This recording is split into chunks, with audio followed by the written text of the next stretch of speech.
Welcome to MJ channel. இன்னைக்கு நம்ம சேனலில் அரசு ஊழியர்கள் பென்ஷன் வாங்குபவர்களுக்கு ரெண்டு முக்கியமான அறிவிப்பு பார்த்தீங்கன்னா தெரியப்படுத்தியிருக்கிறாங்க. இதில் மெயினாக பார்க்க போனோம்னா அரசு ஊழியர்களுக்கு இந்த கூடுதல் பென்ஷன் வழங்கும் சம்பந்தமாக பார்த்தீங்கன்னா ஒரு சில அறிவிப்புகள் வெளிவந்திருக்குது.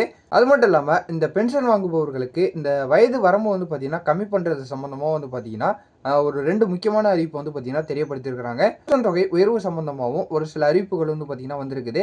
ஸோ இதில் என்னென்ன சொல்லியிருக்கிறாங்க அப்படிங்கிறத நம்ம வீடியோக்குள்ள போய் டீட்டெயிலாக பார்க்கலாம். இந்த வீடியோவை ஸ்கிப் பண்ணாமல் ஃபுல்லாக பாருங்கள். நம்ம சேனலில் ஃபஸ்ட்டாக பார்க்கக்கூடிய சப்ஸ்கிரைப் பண்ணி வச்சிங்க, பக்கத்தில் இருக்க பெல்லைக்கானே கிளிக் பண்ணுங்கள். வாங்க வீடியோக்குள்ள போய் டீட்டெயிலாக பார்க்கலாம்.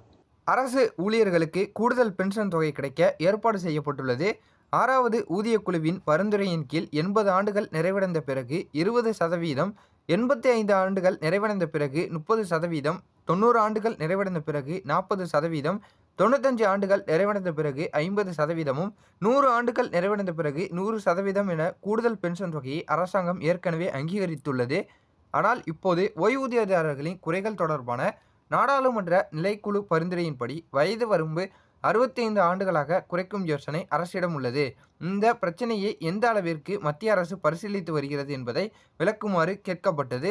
கூடுதல் பென்ஷன் பெறுவதற்கான குறைந்தபட்ச வயது 80 என்று மத்திய அரசு தெளிவுபடுத்தியுள்ளது. மக்களவையில் இது தொடர்பான ஒரு கேள்விக்கு பதிலளிக்கும் விதமாக இந்த வரம்பை 65 ஆண்டுகளாக உயர்த்தும் திட்டம் இருப்பதாகவும், ஆனால் அது இன்னும் அங்கீகரிக்கப்படவில்லை என்றும் மத்திய அரசு கூறியது. 2021ஆம் ஆண்டில் 65 வயதிலிருந்து கூடுதல் பென்ஷன் வழங்க நாடாளுமன்ற நிலைக்குழு பரிந்துரைத்தது. மத்திய அரசு அதை பரிசீலித்தது. 2022ஆம் ஆண்டு தனது அறிக்கையை சமர்ப்பித்தது. அதன் பின்னர் இந்த விஷயத்தை மேலும் தொடர வேண்டும் என்று குழு முடிவு செய்தது. கூடுதல் ஓய்வூதியங்கள் வங்கிகள் மற்றும் ஓய்வூதிய விநியோக நிறுவனங்கள் மூலம் தானாகவே வழங்கப்படும் என்று மத்திய அரசு உறுதியளித்தது. எந்த ஒரு தாமதமும் அல்லது சிரமத்தையும் தவிர்க்க அவ்வப்போது அறிவுறுத்தல்கள் வழங்கப்படும் என கூறப்பட்டது. ஓய்வூதியர்களுக்கு அகவிலைப்படி நிவாரணம் வழங்கப்படுகிறது. இது அவர்களின் அடிப்படை ஓய்வூதியம் மற்றும் கூடுதல் ஓய்வூதியம் ஆகிய இரண்டிற்கும் பொருந்தும். இது அகவிலைப்படி விகிதத்தில் தீர்மானிக்கப்படுகிறது. ஓய்வூதிய வயதில் எந்த மாற்றத்தையும் செய்யாது என்றும் மத்திய அரசு தெளிவுபடுத்தியுள்ளது. ஓய்வூதிய வயது விதிகளில் எந்த மாற்றங்களும் இல்லை. ஆனால் அதிகரித்து வரும் பணவீக்கம் மற்றும் வாழ்க்கை செலவை கருத்தில் கொண்டு மத்திய அரசு இந்த விஷயத்தில் எச்சரிக்கையாக இருப்பதாக கூறப்படுகிறது. மத்திய அரசின் இந்த முடிவிலிருந்து 80 வயதுக்கு முன் கூடுதல் ஓய்வூதியத்தை எதிர்பார்க்க முடியாது என்பது தெளிவாகிறது. தற்போது ஓய்வூதியதாரர்கள் அகவிலைப்படி இழப்பீடு மூலம் பணவீக்கத்தை சரி செய்ய இழப்பீட்டை மட்டுமே பெற முடியும் என்றும் தெரிகிறது.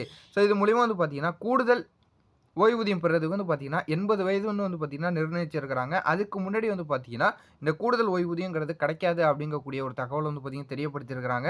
ஸோ இந்த போல் நீங்கள் கவர்மெண்ட் ரிலேட்டடான பயனுள்ள தகவலை நீங்கள் அவ்வப்போது உடனே தெரிஞ்சுக்கிறதுக்கு நம்ம சேனலை சப்ஸ்கிரைப் பண்ணி சப்போர்ட் பண்ணிக்கிட்டே இருங்க. இதே போல் வரதான் நல்ல தகவல் நல்ல அப்டேட்டோட நான் உங்களை அடுத்தடுத்த வீடியோவில் பார்க்குறேன்.